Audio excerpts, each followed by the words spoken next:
So glad you could join us again. I am with Greg Engert, beer director for the Neighborhood Restaurant Group, a James Beard Award nominee. The group includes where we are, Owen's Ordinary in North Bethesda, and we're outside. You're probably saying we're crazy.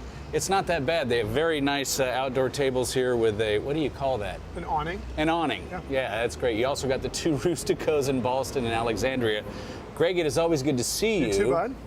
What is on tap this week? Well, this week we're out in Maryland, North Bethesda at Owen's Ordinary. So our program here is dedicated in large part to the amazing craft brewers in Maryland. Yeah. So I figured we should start off with one of those, Union Craft Brewing out of Baltimore, Maryland. One of the now kind of modern classic Maryland brewers. They started in 2012 and they were the first production brewery in Baltimore in 30 years. At that time. So they just celebrated the 6th anniversary. This is called 6 Up, and it's their anniversary beer. So light, refreshing sour ale. I was wondering, because it's got a little Saison bit in the nose, but wow, the lemon. Lemon and a little bit of lime. So trying to go for like this 7-Up beer flavor, and just incredible. I mean, Union, John Zarevitz, Adam Benish, Kevin Blodger, these guys are amazing. They've grown an incredible business up in Baltimore, and it's really cool because they started by producing low ABV, and they still do, flagship beers in the German tradition. So a Schwarzbier, an Alt beer, and Old Pro Goza, which they're very well known for.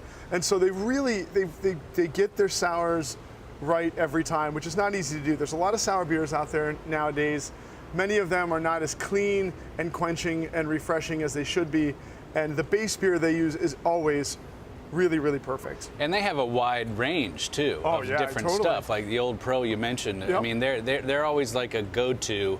You know, if I see Union Craft, like, okay, that good, don't see anything else. Right, and you're right to that point too. Like they do a lot of different things, and you know it's all of a certain quality, which is high, and that's what's cool. But they're most known for Duckman Pale Ale. That's become like the big Maryland craft beer. You see it pretty much everywhere, especially in Baltimore. Just a delicious, sessionable pale ale. Really, really cool stuff. I like the double duck pin though too. Yes, I thought you would. No, I mean these guys. I'm familiar with them. So they've been in Baltimore for 6 years. Are they planning on getting bigger, or are they happy with their size? Or? Yeah, so they actually they had to expand recently, and they just expanded right before this anniversary, which is very, very cool. They moved up the street into a old Sears warehouse actually, which is very amazing to be able to revitalize that. It's about 150,000 square feet. They took a third of it for the brewery, which is going to be able to let them produce up to 30,000 barrels eventually, and currently they're about 13,000.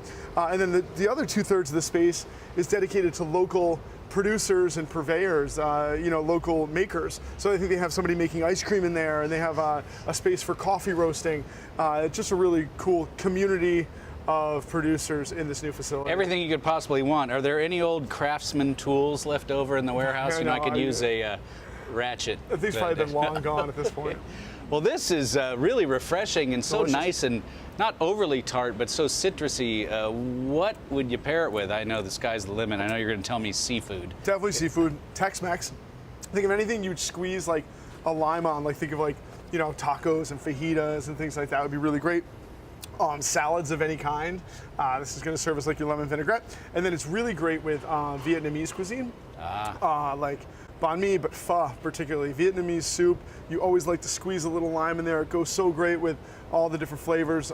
This beer is pretty much made for that. All right, it's always nice to see guys making good stuff, doing well and growing to the degree that they want to. Greg, thank you as always.